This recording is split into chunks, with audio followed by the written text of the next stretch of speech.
오늘 또 고맙습니다. 저는 교실을 떠나는 고교사 박전현입니다. 자, 이강백의 희곡 결혼입니다. 자, 사기꾼 남자와 덤으로 태어난 여자의 사랑 이야기입니다. 세상 모든 것은 누구에겐가 빌린 덤이다. 요즘 저도 이런 말들이 좀 느껴집니다. 도움되는 자료 만들어 보겠습니다. 구독, 공감 부탁합니다.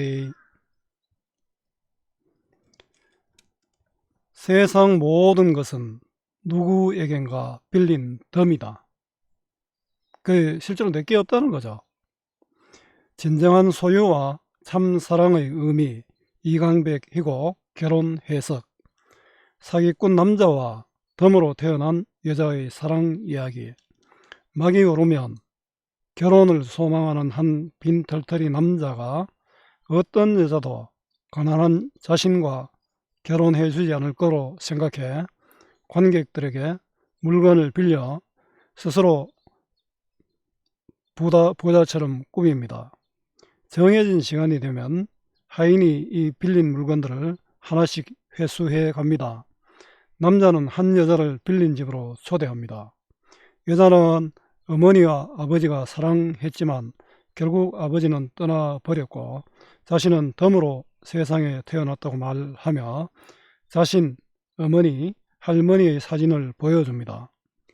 여자에게 애정을 느낀 남자는 계속해서 하인에게 물건을 뺏기는 와중에도 여자를 덤이라 부르며 청혼합니다. 여자도 허락합니다. 자, 함께 읽으면 좋은 작품 법정 스님의 무소유가 있고요.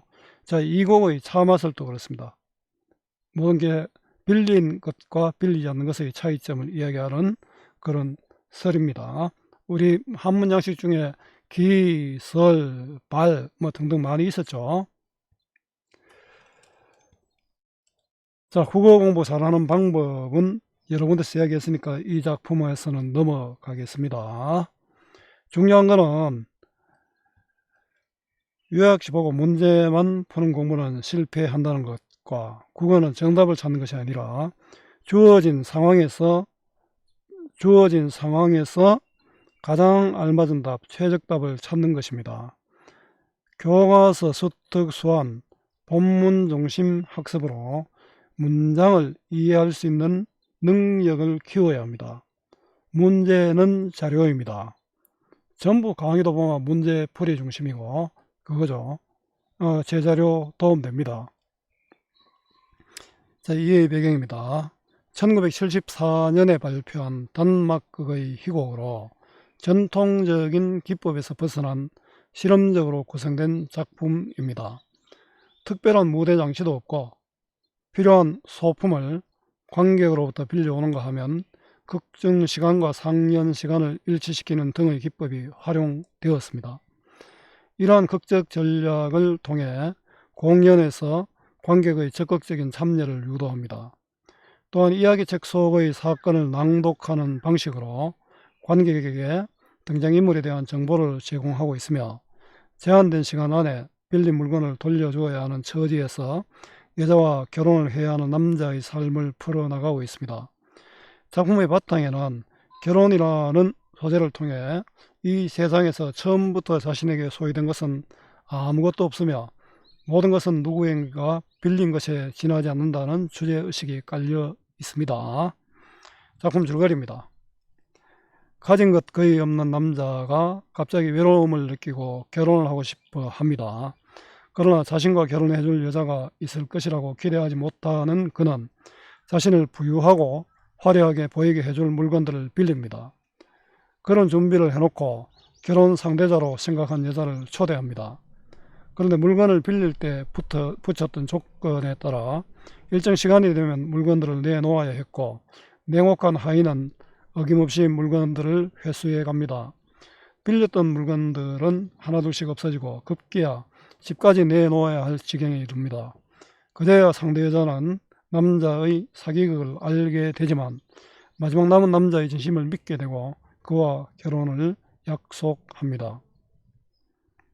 한눈에 파악입니다. 인물 정리해 보겠습니다. 남자 주인공입니다. 가난하지만 결혼하기 위해 물건을 빌려 부자 행세를 하며 여자에게 청혼을 합니다. 빌린 물건을 돌려주는 과정에서 여자의 과거를 알게 되고 진실을 고백하고 결혼에 성공합니다. 여자, 남자의 전보를 받고, 옛날에는 요즘은 이메일, 핸드폰 문자 이런 게 있지만 옛날 카톡도 있고 이렇잖아요. 옛날에는 전보가 거의 유일한 수단이었습니다. 맞선을 보는 인물입니다. 남자의 물질적 조건을 보고 좋아하지만 모든 것이 빌린 것임을 알고 충격을 받고 또 남자의 진심 어린 설득에 청혼을 받아들입니다. 하인은 대사 한마디도 없으며 남자에게 시간의 경과를 알리고 시간이 지나면 물건을 하나씩 회수하는 냉정한 역할을 합니다. 그 과정에서 물건을 뺏기지 않으려는 남자와 희극적 갈등을 일으킵니다. 재미있는 갈등이라는 거죠. 웃기는 갈등. 갈등 정리해 보겠습니다. 남자와 하인의 외적 갈등이 있고요. 여자의 내적 갈등. 이거 왜 갖고 이런 갈등이 있습니다. 그는 결혼을 허락합니다. 소재의 의미입니다. 책을 낭독함으로 시작합니다. 남자가 물건을 빌리고 돌려주는 상황이나 여성을 기다리는 상황 등 극중 상황과 관련된 정보를 관객에게 전달하는 역할을 합니다. 회중식에는, 여기도 회중식에 나오네요. 우리 카피탄 니에도 회중식에 나왔죠. 시간의 경과를 알리고 극적 긴장감을 높이는 역할로 주제 형성에 기여합니다. 카피탄 니의 회중식에는 과거 회상의 매개체의 역할을 주로 합니다. 사건 정리해 보겠습니다. 발단, 가난한 사기꾼인 남자는 결혼을 위해 부자로 보이기 위한 물건을 빌린 후 맞선을 보기로 합니다. 전개, 미모의 여자와 맞선을 본 남자는 여자에게 사랑을 느끼며 소유의 본질을 깨달았습니다. 하인에게 자신이 빌렸던 물건들을 하나 둘씩 되돌려 줍니다. 결정, 하인이 남자가 빌린 물건을 가져가기 시작합니다. 시간이 되었으니까요. 남자의 가난함을 눈치챈 여자가 떠나려고 하자 남자는 여자에게 진정한 소유의 의미를 일깨우며 자신의 사랑을 받아줄 것을 설득합니다. 하강 대단원은 여자는 남자의 진심을 깨닫고 그의 청혼을 받아들여 결혼하기로 합니다. 감상하기입니다. 남자 여자 하인 관계 좀 특별하죠. 철수, 영숙이 봉파리 이게 아니지 않습니까? 자, 구체적인 이름 없이 성별 그대로 등장해 대표성과 보편성을 드러내고 있습니다. 모든 사람들이 이럴 수 있다는 거죠. 관객이 물건을 빌려주기도 하고 그의 전개에 참여하여 증인이 되기도 합니다. 무대와 객석의 경계를 무너뜨려 극중에 몰입하게 하는 실험극입니다. 우리 희곡의 본질은 어떻습니까? 무대의 폐쇄성이죠. 우리나라 옛날에 탈춤이나 이런 것들은 개방성인데 전통적인 희곡은 무대가 관객과 분리되어 있습니다. 그런데 그런 것을 무너뜨린 의미가 있습니다. 자, 이야기책을 낭독합니다. 옛날에 한 사기꾼이 살고 있었습니다. 그는 젊고 잘생겼으나 땡질 한 입 없는 빈털터리였습니다. 어느 날 그는 외로워졌으므로 결혼하고 싶어졌습니다. 누구나 젊음의 한 시기엔 외로워지기 마련입니다. 그래서 그런지 누구나 결혼한다고들 합니다. 하지만 그 사기꾼에게는 엄청난 고민이 있습니다. 그 고민은 이렇습니다. 이 세상에 어떤 처녀가 자기 같은 빈털터리 남자와 결혼해 줄 리 있겠습니까? 없습니다. 자문자답이죠.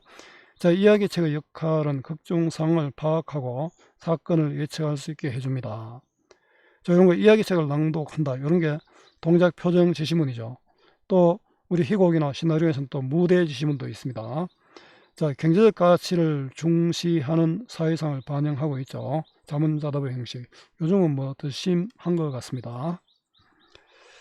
아무도 없다고 생각했습니다. 그래서 그런지 그는 몹시 절망적인 기분이 들었습니다. 마침내 젊은 사기꾼의 소망은 이루어졌습니다. 자, 모든 것을 빌려서 이제 결혼을 하게 되는 거죠. 정원이 딸린 최고급 저택을 빌릴 수 있으며 모자와 넥타이, 화사스러운 이복, 그리고 건강한 하인까지 빌렸던 것입니다. 단 조건이 있습니다. 이 저택은 45분 동안만 그가 주인이며 다음엔 되돌려 줘야 합니다. 빌렸던 것이고 되돌려 줘야 한다. 이거는 작품의 핵심 모티프입니다. 소유의 본질은 빌렸던 것 되돌려 줘야 하는 것입니다. 가만히 생각해 보면은 우리가 빌린 것들, 우리가 가진 것들 전부 다 내가 죽어서까지 가지고 있는 것은 아니잖아요. 뭐 이병철, 이건희 회장도 또 애플 창업자가 누굽니까? 이름이 갑자기 생각나는데 애플 창업자도 가서 죽을 때 아무도 못 가져갔죠. 자, 넥타이는 28분, 모자는 29분 50초, 그 밖에 다른 물건도 제각기 정해진 시간이 있었습니다. 드디어 젊은 사기꾼은 매우 만족했습니다. 그래서 즉시 여성 잡지를 뒤져 4개월 안에 주소를 낸 여자에게 전보를 쳤습니다. 옛날에는 이런 게 있었습니다. 여자들이 또 남자들이 친구 구함 이런 것도 있었습니다. 여자로부터 즉각 답신이 왔습니다. 맛은 볼 의향이 있다는 것입니다. 바로 그것은 이쪽에 바라는 바이기도 했습니다. 혼잣말처럼 왜 아직 안 온담? 다시 책을 낭독한다. 오겠다 약속한 시간이 벌써 지났습니다. 남자의 말과 이야기책의 내용을 중첩해서 책 속 젊은 사기꾼이 책 읽는 남자임을 알 수 있게 합니다. 하인 시계를 본다. 본체 손가락 5개를 펼친다. 딱 5분이 지났습니다. 자, 행동과 대사로 5분이 지났음을 알립니다. 그는 초조해졌습니다. 책을 읽어 마음을 달래보려 하였으나 초조해지기만 했습니다. 시간이 지난 데 대한 남자의 심리, 초조해지는 거죠. 이야기책의 낭독을 통해 한 사기꾼의 소망과 결혼 계획을 들려주는 남자입니다. 책 속의 남자나 이 남자는 똑같죠? 하인 아무 말 없이 책을 빼앗아 버립니다. 감정이 전혀 나타나지 않는 기계적인 동작이다. 이극의 마지막까지 하인의 동작은 그러하다. 남자가 항의하려자 하인은 무뚝뚝하게 자기의 회중 시계를 내밀어 보일 뿐이다. 자, 하인의 행동을 예고했고요. 약속대로 행동한 것을 알리잖아요. 시계 보면서. 하인의 냉정함이 드러납니다. 그리고 남자가 미처 수긍하기도 전에 돌아서더니 빼앗은 물건을 가지고 나갑니다. 잠시 후 하인은 돌아와서 남자의 곁에 서서 부동 자세를 취합니다. 남자, 여봐, 자네는 인정사정도 없긴가? 하인 묵묵부답. 자, 예외 없이 물건을 회수할 것임을 알 수 있게 해줍니다. 이것을 통해 인정사정도 없이 정해진 시간만 지나면 빼앗아 간다. 집도 45분 되면 가져가는 거죠. 그래, 참, 자네는 말을 않는다며. 자네 주인께서도 그러시더군. 빌려는 드리지요. 하지만 아무것도 묻지는 마십시오. 이 아이는 절대로 대답하지 않습니다. 난 그걸 잊을 뻔했네. 그러나 저러나 웬일이야. 아이는 회중 시계를 들여다본다. 회중 시계 남자의 긴장감을 고조시킵니다. 시간이 흘러가면 하나씩 빼앗기잖아요.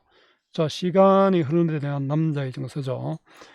자, 이제 10분째 지나가고 있어. 황금 같은 내 인생이 이꼴로 그냥 허무하게 지나가니 안타깝지 뭔가. 남자의 정서죠.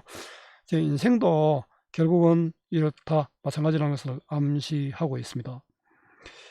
어떻게 했으면 좋을지 모르겠다는 듯 낭패한 표정으로 관객석 사이를 어슬렁거리며 왔다 갔다 한다. 여자가 아직 안 왔으니까요.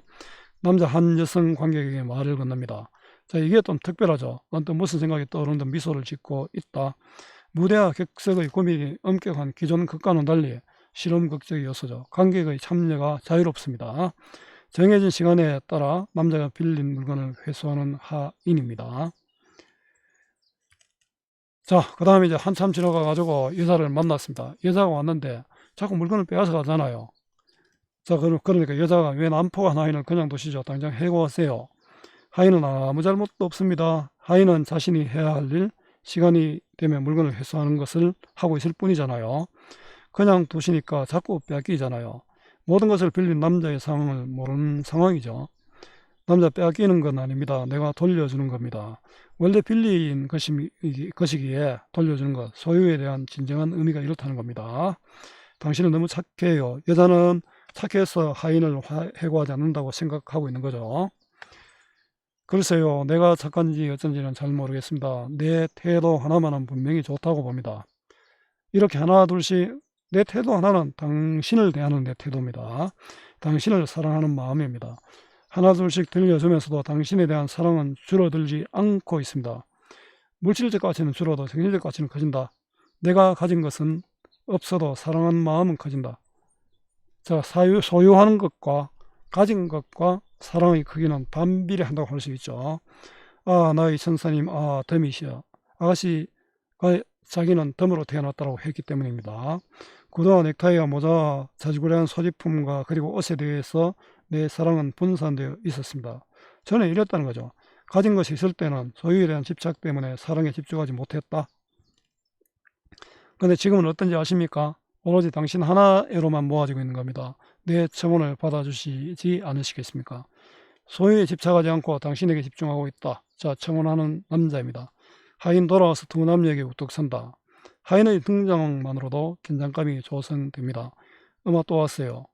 염려 마십시오. 나도 이젠 그의 의무를 방해하지 않겠습니다. 그의 의무는 정해진 시간에 따라 물건을 회수해가는 일이죠. 소유 물질적 가치에서 벗어나겠다. 소유에 대해서 벗어나겠다. 여기 벗어나면 많은 것이 자유로울 것 같습니다. 그의 의무가 뭐죠? 내가 빌린 물건들을 이 하인은 주인에게 가져다 주는 겁니다.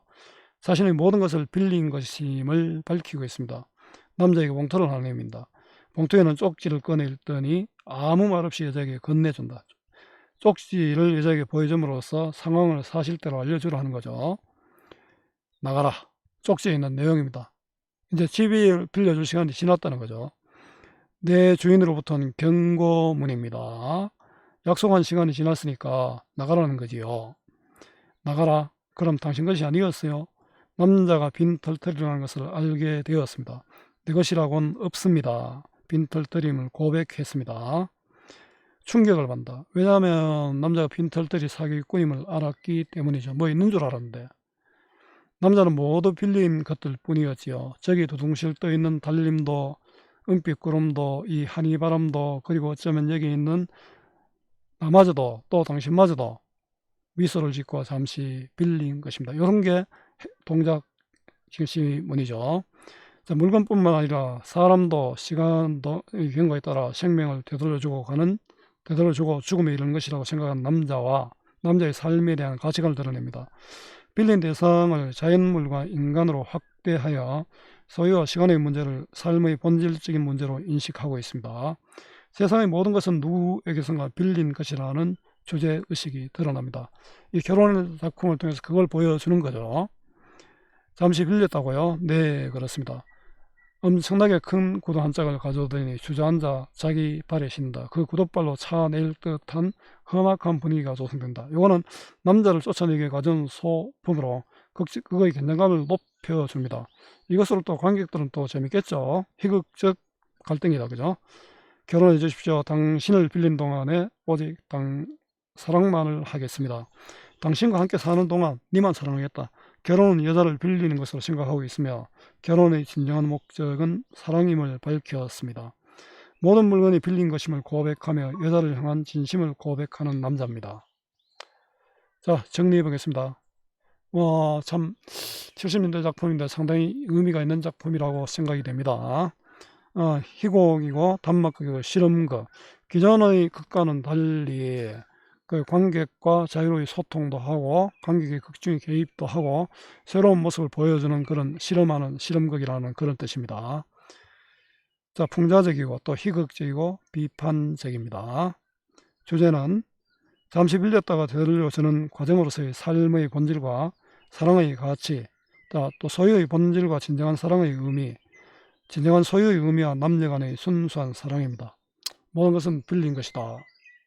참 머리로는 이해하는데 가슴으로는 아직까지 안 되는 것 같습니다. 가슴으로 이해하는데 머리로는 어쨌든 이해는 하는데 잘 안 되는 것 같습니다. 저도 좀 그렇습니다. 하기가 그러면은 뭐 신이겠죠.